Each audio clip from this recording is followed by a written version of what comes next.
एक बार प्राचीन चीन में 3 प्राण भिक्षु रहते थे। उनके नाम आज भी किसी को याद नहीं है, क्योंकि उन्होंने कभी भी किसी को अपना नाम बताया ही नहीं था। उन्हें केवल 3 हंसते हुए भिक्षुओं के रूप में जाना जाता है। वे हमेशा एक साथ यात्रा करते थे और हंसने के अलावा और कुछ नहीं करते थे। उनके हंसने और दूसरों को हंसाने की यात्रा कुछ ऐसे शुरू हुई कि वे एक गांव या कस्बे में प्रवेश करते हुए उसके मुख्य चौराहे के बीच खड़े हो गए और धीरे धीरे हंसने लगे।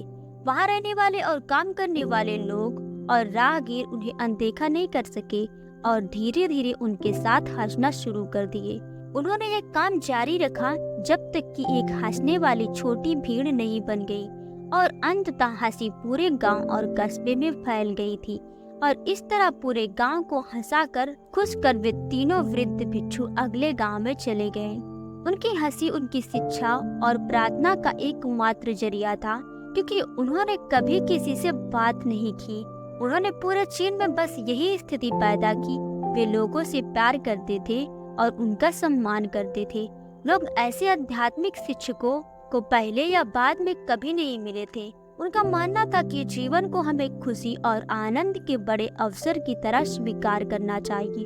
उन्होंने किसी प्रकार के लौकिक मजाक की खोज की थी, इसीलिए उन्होंने कई वर्षों तक यात्रा की और हंसते हुए पूरे चीन में आनंद और खुशी फैलाई, जब तक कि एक दिन उत्तरी प्रांत के एक विशेष गांव में रहते हुए उनमें से एक की मृत्यु न हो गई। और यह जानकर लोग चौंक गए थे और दूर दूर से भागते हुए आए थे। इस अलग से दिन के लिए खेतों को छोड़कर केवल अन्य 2 भिक्षुओं की इस नाटकीय घटना पर प्रतिक्रिया देखने के लिए सभी लोग ये उम्मीद कर रहे थे कि वे दुख दिखाएंगे या रोएंगे। और पूरा गांव उस स्थान पर आ गया जहां 3 भिक्षु थे, 2 जीवित और 1 मृत था।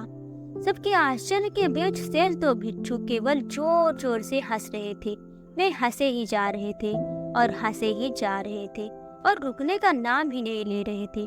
कुछ लोग जो सहायता कर रहे थे उनके पास पहुंचे और उनसे पूछा कि वे ऐसा क्यों कर रहे हैं। उन्होंने क्यों अपने मृतक मित्र के लिए बिल्कुल भी शोक नहीं जताया।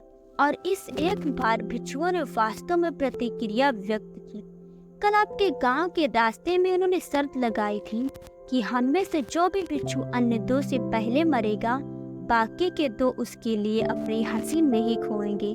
उसने एक वसीयतनामा भी तैयार किया था, जिसमें मृतक को चिता पर डालने से पहले मृतकों को धोने और उनके कपड़े बदलने की परंपरा थी। लेकिन बूढ़े साधु ने स्पष्ट रूप से कहा था उस पर पुराने कपड़े छोड़ने के लिए, क्योंकि वह एक दिन के लिए कभी भी मैला नहीं हुआ था।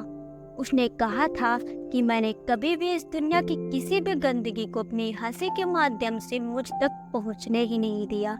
उसकी वसीयत में यह कहा गया था कि बूढ़े भिक्षु के शरीर को उसके कपड़ों के साथ चिता पर रखा जाए। और आखिरकार वहां जमा हुए लोग भी उसकी हंसी में शामिल हो गए। शायद एकमात्र कारण है कि हम इस धरती पर हैं, ताकि हम हंस सके और खुश हो सके और कभी भी आनंद और हंसी का अनुभव करना बंद ना करें।